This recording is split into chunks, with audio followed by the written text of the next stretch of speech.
आज अपनी बात करेंगे अलग अलग टाइप के जो न्यूमेरिकल्स हैं। ठीक है, आज जैसे अलग अलग टाइप के जो न्यूमेरिकल्स हैं अपने फर्स्ट चैप्टर के अंदर अलग अलग आवेश पे, उनके द्रव्यमान पे, किसी चीज पे कितना बल लगाता है, उन सब चीजों की अपने को आज बात करनी है। ठीक है, तो फर्स्ट क्वेश्चन, जैसे फर्स्ट अपना एग्जांपल है कि कोई वस्तु है, किसी वस्तु को इतना आवेश दिया जाता है जिसके कारण उसका जो द्रव्यमान है उसके अंदर 9.1 नैनोग्राम की वृद्धि होती है।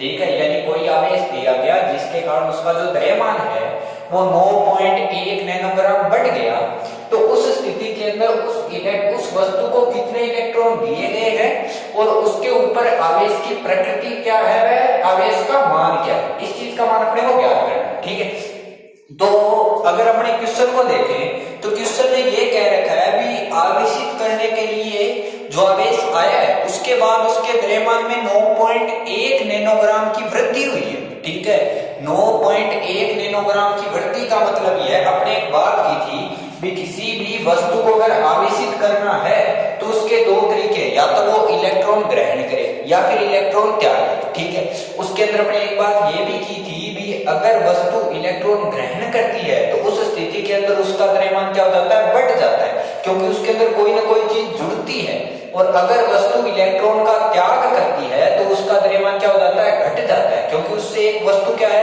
बाहर निकली है। ठीक है, तो अगर मैं ये देखूं, उसने ये कहा कि 9.1 नैनोग्राम की वृद्धि होती है, तो 9.1 नैनोग्राम की वृद्धि का मतलब ये है, तो अगर अपने उस सबसे पहले सेकंड क्वेश्चन का आंसर दें, प्रकृति का निर्धारण अगर करें तो प्रकृति का निर्धारण अपने सीधा सा कर सकते हैं भी उसमें 9.1 नैनोग्राम की वृद्धि, तो बढ़ोतरी का मतलब उसने कोई ना कोई चीज क्या की है, ग्रहण की है, और ग्रहण करने का मतलब यह उसने इलेक्ट्रॉन ग्रहण किया, तो मतलब कौन सा आवेश है, ऋणावेश, इसलिए प्रकृति लिख सकते हैं उसकी ऋणात्मक। ठीक है, यानी उसने इलेक्ट्रॉन ग्रहण किए हैं जिसके कारण उसका द्रव्यमान बढ़ गया। ठीक है, दूसरी अगर बात करें अपने उसने कितने इलेक्ट्रॉन ग्रहण किए, ठीक है, तो प्रकृति का निर्धारण तो हो गया।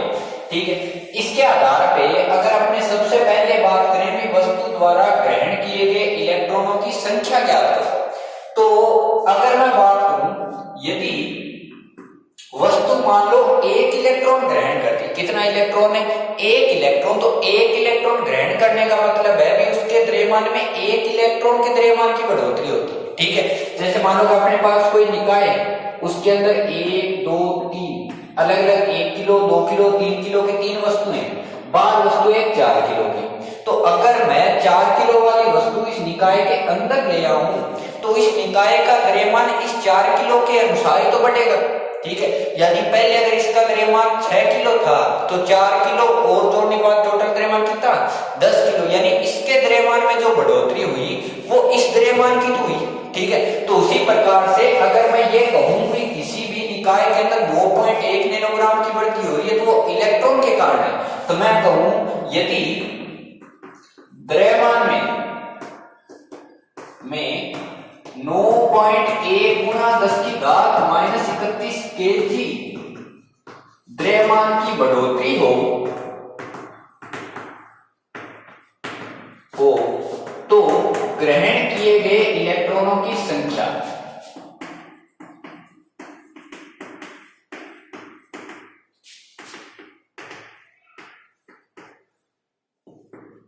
अब अगर मैं ये कहूं भी वस्तु का जो द्रव्यमान है वो 9.1 गुना 10 की घात -31 केजी बढ़ गया, तो इसका मतलब ये है कि उसने कितना इलेक्ट्रॉन ग्रहण किया, एक, क्योंकि एक इलेक्ट्रॉन का द्रव्यमान होता है 9.1 गुना 10 की घात -31 केजी, तो उसके लिए संख्या कितनी आ सकती है, एक।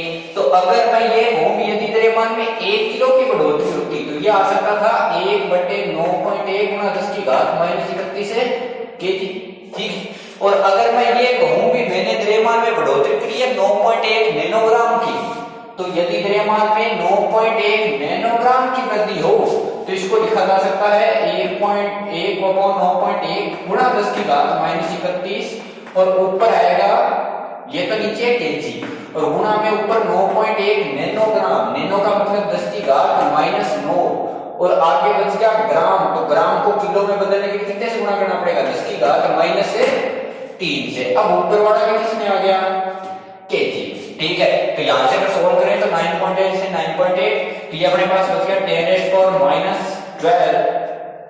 और अपॉन में 10⁻31, तो ये बच गया अपने पास 10⁻12 इंटू 10⁻+31, ठीक है, जिसके अकॉर्डिंग आता है अपना 10⁻90, ठीक है। तो अपने अगर इलेक्ट्रॉनों की संख्या देखें तो अपने पास कितने इलेक्ट्रॉन होने चाहिए। दूसरा क्वेश्चन अपने पास ये आवेश का मान, तो आवेश के मान की अगर बात करें तो आवेश के लिए लिखा था Q, क्वांटीकरण की अगर बात करें तो Q इक्वल टू क्या होता है Ne, तो N होता है इलेक्ट्रॉन की संख्या जो अपने पास कितनी है 10⁻19 और E का वैल्यू होता है 1.6 गुना 10⁻−19 कूलम, तो ये हो गया 10⁻+19 और 10⁻−19, यानी आवेश का मान हो गया 1.6 कूलम।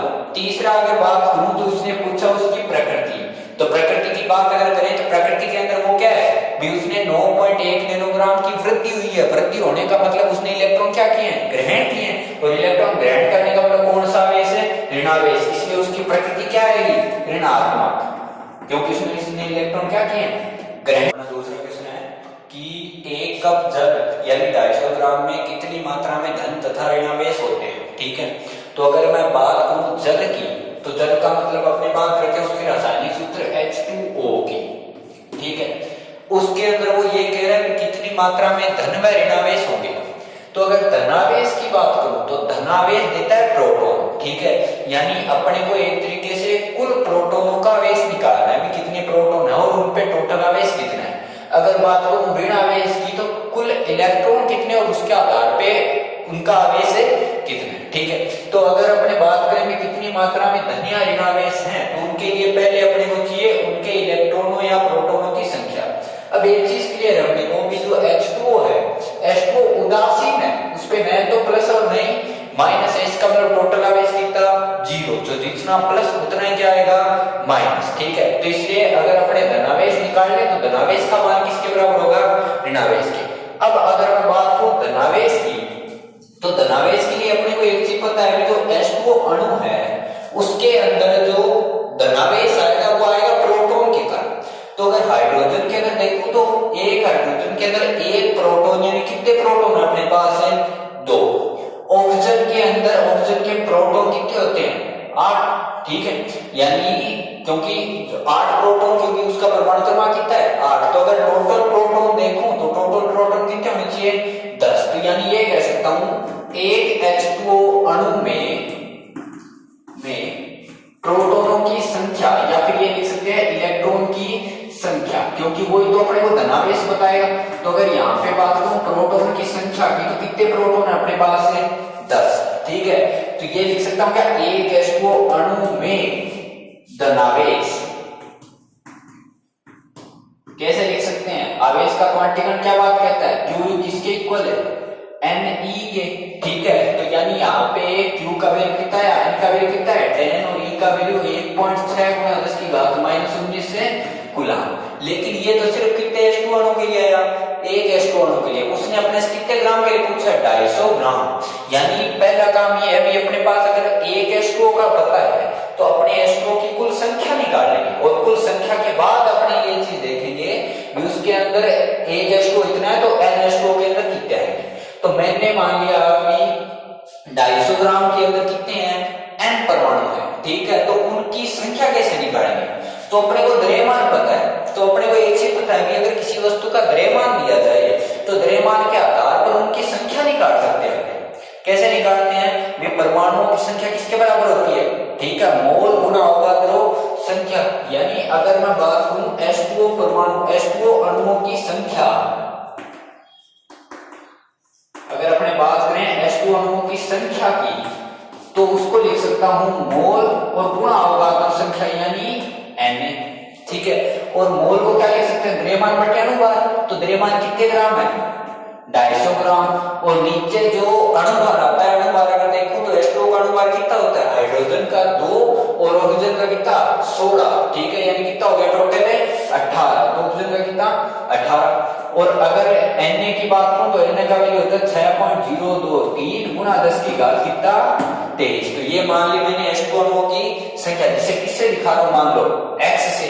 तो अगर मैं ये कहूं भी एक H2O अणु में इतना आवेश है तो Nx H2O अणु में, तो ये लिख सकता हूं क्या 250 ग्राम H2O में कुल धनावेश तो अगर 250 ग्राम H2O में कुल धनावेश की बात करूं तो किसके इक्वल आ सकता है, एक में कितना है 10 गुणा 1.6 गुणा 10 की घात -19 गुलाम। और अगर मैं बात करूं x में तो x में कितना होगा, 1 गुणा में कितना x, यानी इसको लिख सकता हूं 250 बटे में 18 गुणा 6.023 गुणा 10 की घात कितना 23, यानी इतना कुल धनावेश है कि दो छोटे विषुवत गोले हैं जिनमें प्रत्येक का द्रव्यमान अपने को देखा है 200 ग्राम, ठीक है। और 200 ग्राम वाले को किसी उपरिष्ट बिंदु से दो कुचालक धागे बांध रखे हैं जिनके जरिए उनको क्या किया गया है, लटकाया गया, ठीक है। और जब वो दोनों साम्यावस्था में आ रहे हैं तो उस स्थिति के अंदर उनके ऊपर जो उनके मध्य की जो दूरी है वो कितने सेंटीमीटर है, 4 सेंटीमीटर, ठीक है। यानी वो कुछ ऐसा कह रहा है भी एक उपरिष्ट बिंदु, यानी जैसे कोई ये बिंदु है, ठीक है, इस बिंदु से दो कुचालक धागों से दो गोलों को लटकाया गया है। एक गोला ये रहा इस कुचालक धागे से और दूसरा गोला ये रहा, अगर प्रारंभिक स्थिति के अंदर मैं बात करूं, ठीक है। लेकिन बाद में वो ये कह रहा है कि अगर उन दोनों पे समान आवेश है जिनमें उपरिष्ट बिंदु कुचालक धागों से लटकाए गए हैं तथा दोनों गोले समान आवेशित है, समान आवेशित का मतलब ये है कि पहले पे अगर प्लस है तो दूसरे पे भी क्या है प्लस, तो दोनों प्लस प्लस एक दूसरे को क्या करेंगे, प्रतिकर्षित। तो प्रतिकर्षित करने का मतलब ये है कि ये जो दोनों गोले हैं वो इस स्थिति के अंदर तो नहीं रह सकते, ठीक है, वो क्या जाएंगे दूर दूर, क्योंकि ये एक दूसरे को क्या करेंगे, प्रतिकर्षित। तो इनकी स्थिति हो जानी चाहिए कुछ ऐसी, यानी इस उपरिष्ट बिंदु से एक तो गोला आ गया इस तरफ और एक गोला आ गया इस तरफ, ठीक है। यानी जो दोनों गोले हैं उनके मध्य की दूरी कुछ न कुछ तो आएगी, तो ये दोनों उपरिष्ट बिंदु से थोड़ी थोड़ी एक दूसरे से दूर चले, ठीक है। और इस रस्सी की लंबाई अपने को देखिए कितने सेंटीमीटर है, 40 सेंटीमीटर, ठीक है। अब ये उपरिष्ट बिंदु से लटकाने के बाद कुछ दूरी उनकी इधर हो गई, ठीक है। अब एक स्थिति ये बढ़ रही है कि इनको इधर लटकाने के बाद अगर मैं देखूं तो उसके अंदर आ रही है साम्यावस्था। तो साम्यावस्था का मतलब ये होता है कि किसी वस्तु पे लगने वाले कुल बल का मान कितना हो जाना चाहिए, 0 हो जाना चाहिए, ठीक है। तो साम्यावस्था के अंदर इन दोनों के मध्य की दूरी कितने सेंटीमीटर रहेगी, 4, यानी कुछ समय बाद जब साम्यावस्था आ गई यानी दोनों स्थिर हो गए तो इनके मध्य की दूरी कितने सेंटीमीटर बच गई, सिर्फ 4 सेंटीमीटर बच गई, ठीक है। तो उस स्थिति के अंदर अपने को ये कहा है कि प्रत्येक गोले पर आवेश का मान कितना है उसका मान ज्ञात करो, ठीक है। तो मैंने मान लिया अगर इस पे आवेश Q है तो इस पे भी आवेश क्या आएगा, Q, क्योंकि क्वेश्चन ये बात कह रहा है कि दोनों पे आवेश क्या है, समान है, तो एक पे Q तो दूसरे पे क्या आएगा Q, ठीक है। और दोनों एक दूसरे को समान बल से क्या करेंगे, प्रतिकर्षण, ठीक है। तो यहाँ पे अगर मैं इस स्थिति के अंदर बात करूं तो ये अगर साम्यावस्था में है तो साम्यावस्था के लिए अपने एक चीज बनाई थी फ्री बॉडी डायग्राम, ठीक है। यानी उसके कोई भी निकाय अगर साम्यावस्था में है तो उस पे लगने वाले अलग अलग बल दर्शाए थे और उन बलों के घटक लेने या फिर अगर विपरीत दिशा समान दिशा जैसे भी था उनके आधार पे अपने उनके लिए समीकरण बनाए थे, संतुलन के समीकरण, जैसे मान लो mg प्लस kx और ऐसे कई समीकरण बनाई थी जिनको इक्वल टू 0 रखा, ठीक है। तो उसी की तरह अपने को ये जो साम्यावस्था आ रही है उस साम्यावस्था के आधार पर इनका एक फ्री बॉडी डायग्राम बनाना पड़ेगा, ठीक है। यानी इनका एक ऐसा चित्र बनाना पड़ेगा जिसके ऊपर अपने सभी बलों को क्या कर सके, दर्शा सके। तो अगर मैं इस पे बल दर्शाने की कोशिश करूं तो जैसे मान लो क्या ये तो था उपरिष्ट बिंदु जिससे अपने दोनों गोलों को लटका दिया, तो एक गोला तो आया इस साइड जिसका द्रव्यमान मान लो क्या है m, क्योंकि 200 ग्राम का है, और ये भी ये आया इस साइड जिसका द्रव्यमान भी कितना है m, यानी ये कितने 200 ग्राम, और आवेश क्या है q, और इस पे भी आवेश क्या है q। अब अपने को एक चीज पता है कि कहीं पे भी कोई द्रव्यमान m हो तो उस द्रव्यमान m के कारण हमेशा ही बल कौन सा लगता है m, जिसकी दिशा हमेशा की ओर होती है नीचे की ओर, तो एक तो बल है इसके कारण, कैसे लिखा mg। इसी तरह एक बल है इसके कारण वो भी किसके अंदर आएगा mg, ठीक है। और दोनों की दिशा किस ओर है, नीचे की ओर। अगर अपने एक बात लिखी हुई है रस्सी है धागों से जोड़ा गया है तो अपने धागों के लिए एक स्थिति लिखी थी, धागों के लिए कौन सा बल आता है, तनाव बल, ठीक है। तो धागों के लिए तनाव बल देखूं और वो तनाव बल हमेशा जोड़े गए बिंदु से आता है दूर, यानी ये रहा बिंदु, तो उससे तनाव बल आना चाहिए ऊपर की ओर, यानी ये आना चाहिए टी, ठीक है। और दोनों समान धागे बोल रहे हो, समान धागे बोल रहे तो ये भी बल क्या आएगा टी, दोनों में बल दिखा दिया, ठीक है। अब यहाँ पे एक बल और बच गया, अगर एक बल और देखो तो ये कह रहा है दोनों पर आवेश समान है, तो दोनों पर आवेश समान होने का मतलब एक दूसरे को क्या करने चाहिए, प्रतिकर्षित। तो अपने एक चीज जानते हैं भी आकर्षण या प्रतिकर्षण जो कूलाम बल होता है वो हमेशा उनको जोड़ने वाली रेखा के अनुदिश लगता है। तो ये जो q है वो इसको क्या करेगा, प्रतिकर्षित, यानी ये तो धक्का देगा इसको इस तरफ, जिसको मैंने किससे लिखा F से, तो उसी तरह ये q भी तो इसको प्रतिकर्षित करेगा, जिस पे बल दिखाया मैंने किस तरफ है, इस तरफ, क्योंकि प्रतिकर्षित करने वाला किधर भेजना, दूर। तो अब अगर मैं इस स्थिति के अंदर देखूं तो इस स्थिति में mg और F तो ठीक है, लेकिन t है तो तीनों एक दूसरे के विपरीत तो नहीं आ रहे, इसका मतलब क्या लेने पड़ेंगे घटक, तो घटक लेने के लिए एक अक्ष अगर ये मानूं तो दूसरा अक्ष ये मान सकता हूं, मैंने दूसरा अक्ष ये माना, ठीक है, तो एक अक्ष आ रहा है ये। अब अगर मैं अक्ष देखूं तो F और mg तो अक्षों के अनुदिश आ रहे हैं, लेकिन जो t है वो न तो इस अक्ष में और नहीं इस अक्ष में, तो उसके आधार पे अपने को मानना पड़ेगा, तो घटक लेने पड़ेंगे। तो मैंने अगर ये कोण थीटा मानू तो ये भी क्या आएगा थीटा, क्योंकि दोनों एक जैसे आवेश हैं और दोनों एक दूसरे को समान प्रतिकर्षित करेंगे, तो दोनों के कोण है वो बनाया गया सेम होगा। तो ये अगर थीटा तो ये भी क्या आना चाहिए थीटा, क्योंकि शीर्षाभिमुख कोण सॉरी एकांतर कोण है, ठीक है, तो एकांतर कोण तो ये भी थीटा, तो ये भी थीटा। अब अगर मैं इसकी समीकरण बनाऊं तो अपने को एक चीज तो क्लियर है कि F और mg के घटक तो नहीं लेने पड़ेंगे, ठीक है। तो t का अगर मैं ये घटक देखूं तो t का ये घटक कितना आना चाहिए t cos थीटा, क्योंकि जिस लाइन के साथ एंगल थीटा बनता है वो हमेशा किस में आता है cos में, तो ये तो आया t cos थीटा, तो ये बच गया t sin थीटा, ठीक है। तो अगर मैं इस द्रव्यमान के लिए अगर समीकरण लिखूं तो अपन ये लिख सकते हैं साम्यावस्था की स्थिति में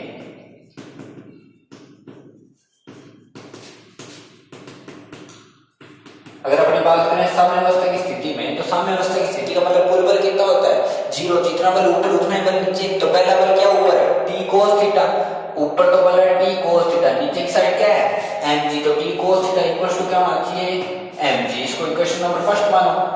अगर सेकंड की बात करूं तो सेकंड किसके t sin थीटा किसके इक्वल होना चाहिए f के, तो दूसरा लिख सकता हूं t sin theta equal to क्या लिखा f, ये समीकरण नंबर क्या है अपने पास है 2, ठीक है। तो अब अगर मैं देखूं तो ये पता है कि ये अपने पास 40 सेंटीमीटर है, ठीक है, ये अगर 40 सेंटीमीटर है और ये टोटल कितनी है 4 है, तो ये कितनी बच गई 2, क्योंकि दोनों समान दूरी पे बराबर जाएंगे, तो 2 और 40, यानी अपने को थीटा तो आराम से निकाल सकते हैं, लंब बटेकरण या आधार बटेकरण जैसे भी करना है अपने को, ठीक है। मेन दिक्कत है टी की, तो अपने को q का मान चाहिए, उसने आवेश पूछा है, m अपने पास पता है, उसने आवेश पूछा है, तो आवेश तो इस बल के अंदर आएगा, क्योंकि F इक्वल टू क्या लिखा जाएगा k q1 q2 बटे r का स्क्वायर, क्योंकि दो आवेशों के मध्य लगने वाले कूलाम बल को यही तो लिखते हैं।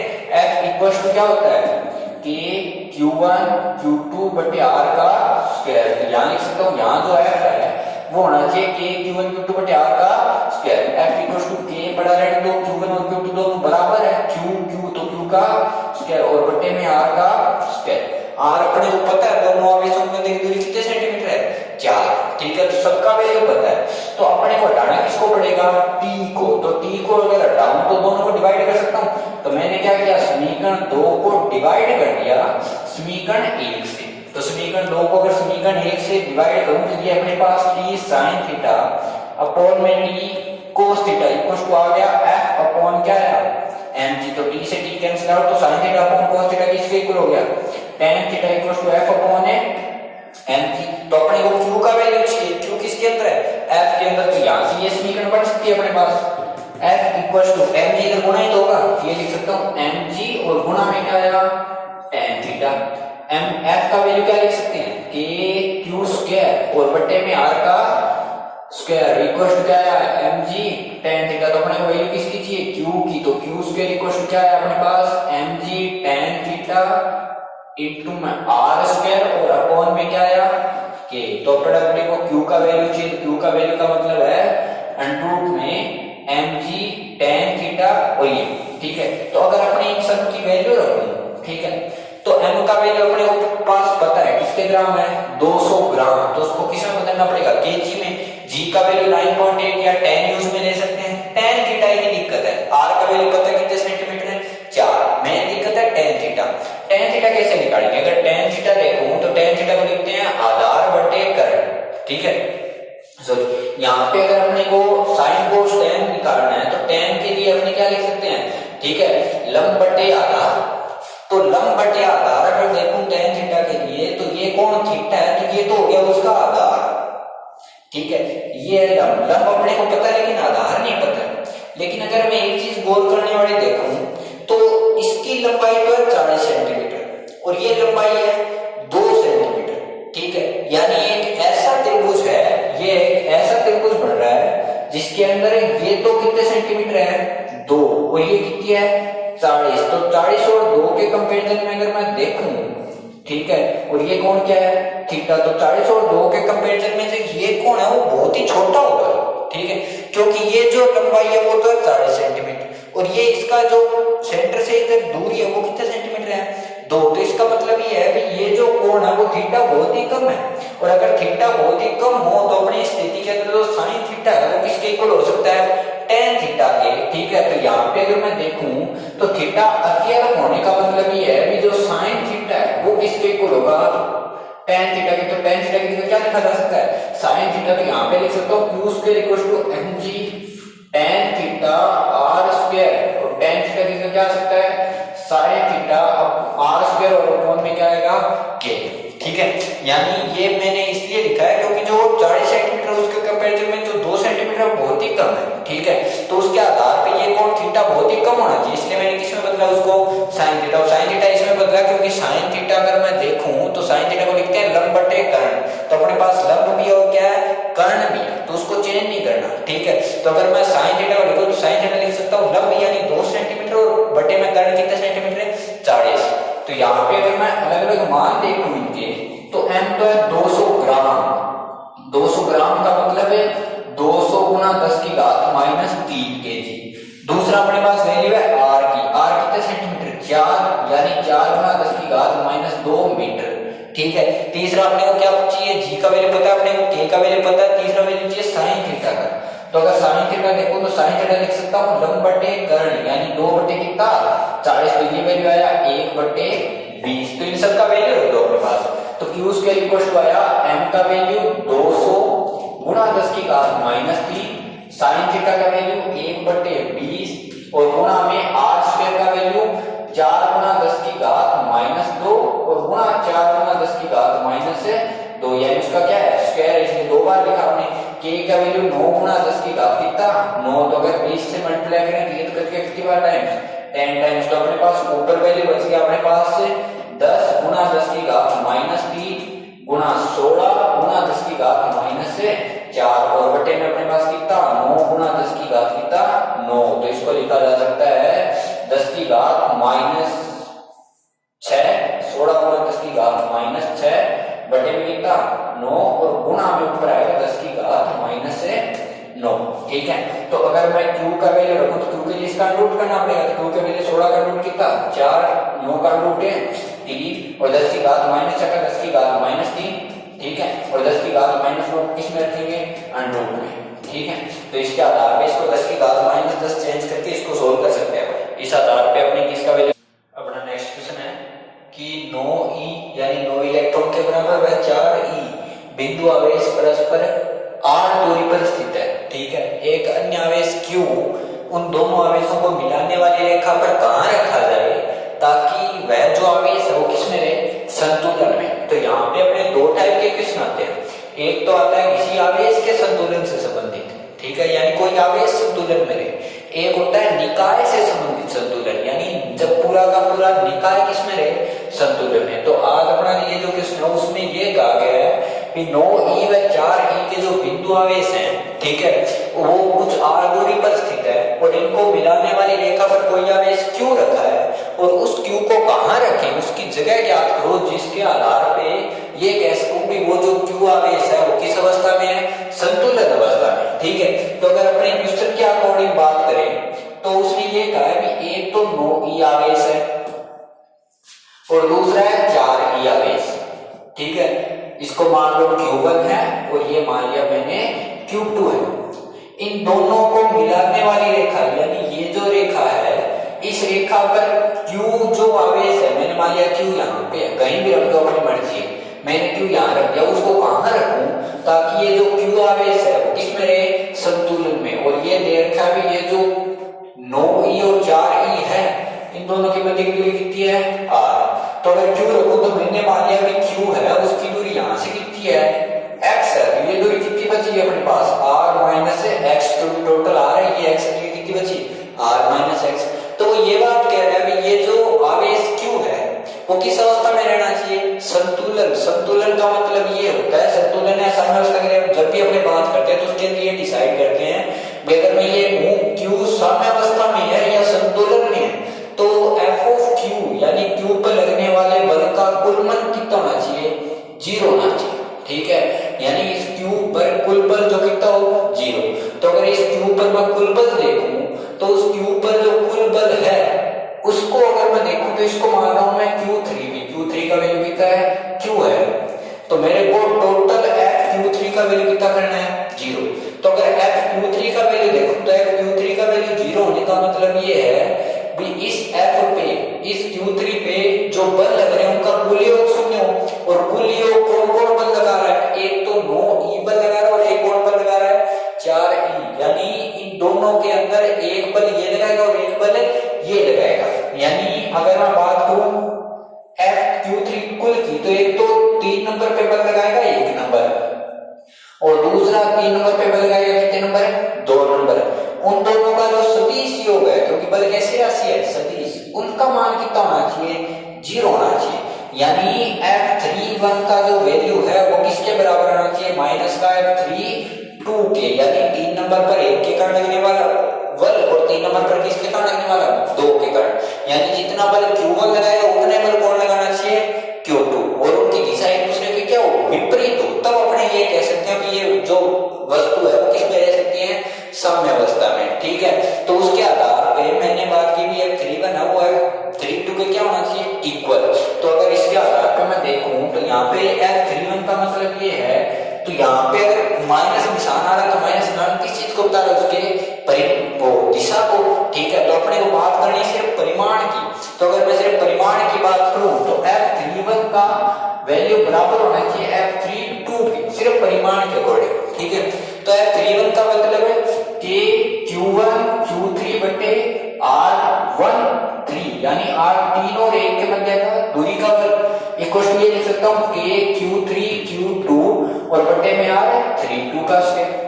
Q1 का वैल्यू देखूं तो K से K कैंसिल आउट, तो Q1 का वैल्यू कितना है अपने पास, 9e।